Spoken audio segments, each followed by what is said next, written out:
I saw a guy in a white jalabia,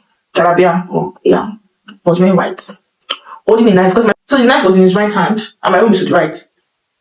So the guy just looked at me because my eyes were still awake. I'm not slept, but like I knew I wasn't sleep. You get hi guys.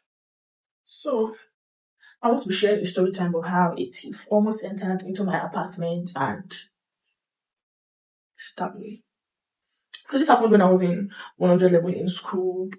So me and my roommates, I was staying in this room in a flat, so we're like 6 altogether. So me and my roommates, we shared one room, two other people shared another room. The last two shared the last room.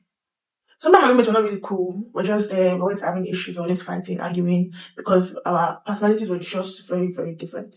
Now mind you, this is not my first time living with a stranger. Maybe you'll be like, because she has not lived with anybody else. I went to boarding school and I lived with hundreds of strangers. If that's correct. So yeah, I know how to tolerate people a lot. I can tolerate you like crazy. So this particular day, okay, so let me just state the genesis. So we always have this issue of no closing the door in the night. Someone want to sleep. Even before we sleep, I always close the door. But my roommate on the night, she will not close the door. She always leaves the door open. Now tell her, let's just give her Sarah. Be like, Sarah, close the door now. Sometimes she'll answer, sometimes she wouldn't. So that's just one of the many issues that we're having.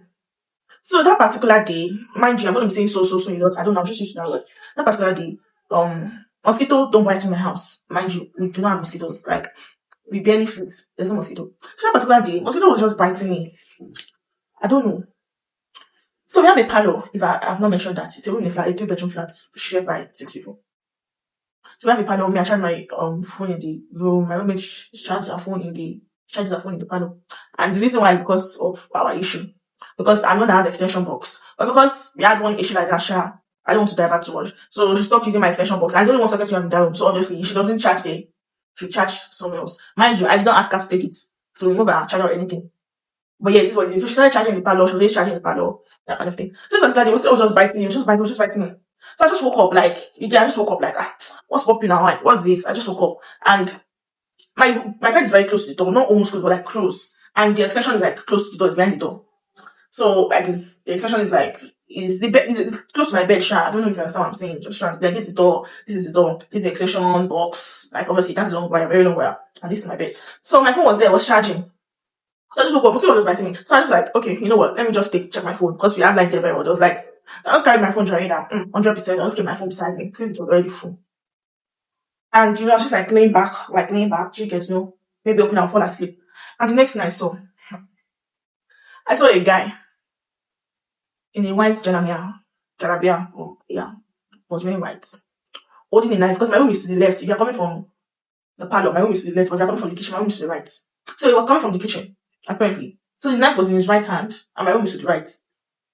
So the guy just looked at me, because my eyes were still awake. I'm not slept, but like I knew I wasn't sleep, you get. So my eyes were just like, looking, and next this guy just passed, our eyes locked. Yes, he locked. Because I said maybe he doesn't have eyes, but I knew that he saw me, like our eyes, he jammed. And I was holding a knife in his right hand. That day, I was shocked. I could not even move. I was perplexed. I was confused. I'm like, did I see right? What? After the moment of realization, because I wasn't thinking that, maybe it's somebody from the other room, because it's this girl, in one of the rooms, she has a lot of male friends, she has a lot of friends, so they always call me guy friends, they sleep over sometimes, they stay for days, or this kind of things. So I wasn't thinking that, maybe it's one of those girls' friends or so, you get. But at the end of the day, I was like, before I slept that night, the night before that day, because it was like the next day, maybe around 3, 4 a.m. or so, I was like, or 5 slept, I can't remember the time. But it was already another day. I was like, before I slept that day, I don't think I remember this girl bringing any guy home. So I'm like, something is wrong. So after all day, I clocked everything. So I just woke my roommates up. I'm like, Sarah, somebody's in the house. That kind of thing. And next she was like, my phone. Yeah, I've forgotten that her phone was always charging. No, I'm supposed to be in the room. I've forgotten that her phone was always charging in the parlor. Maybe I could have, woken her up earlier. And you know what the funny thing is that? Normal. Even not because that day, that particular day, I didn't even tell you, my roommate actually closed the door half. Maybe it was fully open, the guy would have entered. I don't know, but that normal, she doesn't close the door. It's maybe when I wake up in the middle of the night or so, I just close it. But that particular day, I don't know, it was half closed. So what that means like our own bed was protected from the door. Like you cannot see her, you can see me because my bed is very close to the door. I don't even understand that scenario, just trying to imagine it. So that kind of thing, like normal, that door is not always closed. So I'm just wondering that whoever entered that day for us to want to close the door. Because other rooms were closed, they want to lock their own door. The night want to see is my own beds that will be doing agidi, not the one closed up. So that particular day, the door was half closed. Like I was just thinking, God, I already carried my phone. And I put it beside. I'm just like, if the guy and okay, let's say emotional approach. What if you attempted to? Because obviously it's going to make use of that knife. You cannot just bring that knife for nothing. I mean that was nothing. It just hit me and it just quickly ran away or something like that. So she was also like, my phone. She quickly ran to the parlor and she realized her phone was gone. She saw a SIM card beside the window. Do you know the funniest thing is that like there are some people's clothes in the parlor, not my clothes, but this guy used the clothes as curtain to cover because we don't have curtain in the parlor. So he used it, and that's because somebody really sleeps there. Parlor is just like to sit down, talk, those kind of things. So the guy used someone's clothes, I don't know whose clothes, he used it to close and used it as curtains for the window. And that's because the house next to us, our landlady's house. So obviously, and the brother stays there, the brother's room is close to our parlor because the house is very close. It's like this, literally. So maybe he thought anybody could see him because I think this guy took his fucking time. So he was scared of being caught, so he has to like cover the window and all. I don't first see that our parlor, the net, I don't even know what they call. You know nets, and you have nets, you have normal door, those nets door. So he has used something to hold it. I forgot what he used, and we saw the knife on the floor. So basically he picked that knife up for defense, like it was a very crazy situation. So when it happened, you know, we have to go and alert every other person, we have to wake every other person. So lucky everybody was like blaming me because it felt like, oh, you know, I should have shouted. I'm like, you cannot judge, you cannot use someone's truth. You cannot be saying that kind of nonsense. So basically we're all outside because everyone was just confused about the whole situation, that oh, how did this guy enter inside the house and stuff like that. So we went to, you know, inform our landlady.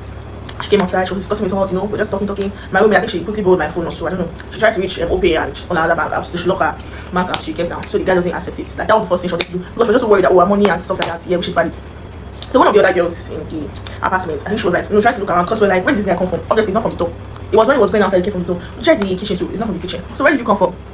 This girl went, you know, to the back, and she will not believe where this guy, this silly thief, where he came from the toilets. How? This guy literally removed our window and he entered through the toilets. You're not even scared you can bang it on WC and buy like that. Like, and the funniest thing, just from one phone, because once you steal one phone, like, see how desperate you are, just to steal one phone, no. Like, very, very stupid thief. Like, it's just very, very stupid, because I don't even understand the point now. Enter through the window. I'm even like, this guy had time. Why you supposed to remove the window, do everything, like, you really had your time, now enter through the window of the bathroom. So I think in the process of, you know, I think he took the phone, you know, he sorted out the SIMs, because he left the SIMs. I think I mentioned that already. So I think as it was, you know, just in case anybody come, that kind of thing, so I think he went to the kitchen to fetch a knife, like, now I'm saying this and like looking funny, but then it was not funny because I was scared as hell. I wanted this guy decided to do something to me. What was I like? Hey, what the fuck are you? What did you do? And even not because of my roommate who opened the door now. I'm not supposed to go see. It's not supposed to enter around because the door had been locked. But she does not like locking the door. Normal. She's supposed to try that phone in the room. But because of one issue that we had, she felt like, you know, I don't want to use this girl's extension box again. So I feel like this guy's monitoring her. You obviously knew, not like Steve just came from nowhere. He must have been seen, I don't know, from whatever place that that phone is in his palo because she lives with her overnight, she wants to sleep. So I feel like the thief already mastered the pattern and all. And that was it though. But that was the last night I slept in the house. I tried my bag and because now contemplating living, but you know, getting a good apartment is not really easy with Lagos agents charging high rates and all. So you just have to find somewhere very affordable and find someone that is good. They don't want to do you too much. I did check an apartment prior to that incident, and you know, I was contemplating taking the apartment. But when that incident just happened, I'm like, I think this is a sign. You know what? Just go for that apartment because I just cannot sleep there again. Because what do you mean? I've never experienced that in my life. That truly bathroom, truly toilet. So still just one phone. I feel like that phone is not even good. It's not even good shape or quality because my roommate was like, I think I was about to like sell the phone off or probably just throw it somewhere and like get a new phone. But that does not mean the phone still paying that when it goes to it's normal. But like the phone is not even like that kind of phone that is worth stealing. Do you get? So I don't even know how much I want to sell it for, maybe 5k or 6k. I don't know, or 10k. So you know, that was my cue. I was like, you know, I told my dad that morning after this, I told him, I was like, you know what, I'm leaving this place because my rent was about to expire. I was like, no, I'm leaving. I can't because what the hell. So I left. I think the next day I was supposed to go for holiday because I was on my exams. And only for me to hear from my roommate again that this thief came back. I think came back like 2 other times or 3 other times. I'm like, you know what, you guys, solve your shit. I think they later found this guy. They caught this boy once more by like that. I think they said they beat him. Maybe they sent him to rehab or something. I don't really know the story, but yeah, just you know, that's just the story. That was how it turned out. See, I have a lot of juicy stories because I feel like I've experienced a lot in my life. I have a lot of stories, like story now water for my side. I might tell you story, you go enjoy them. There's no how. It's just gonna be sweet, you know. But it's just I find the time to just talk and all. But I think I want to be like saying stories, you know, things that happen. Not like I want to share anybody, but I mean it's my experience too. I have the right to share it. It's not like I'm calling out anybody or stuff like that. Bye.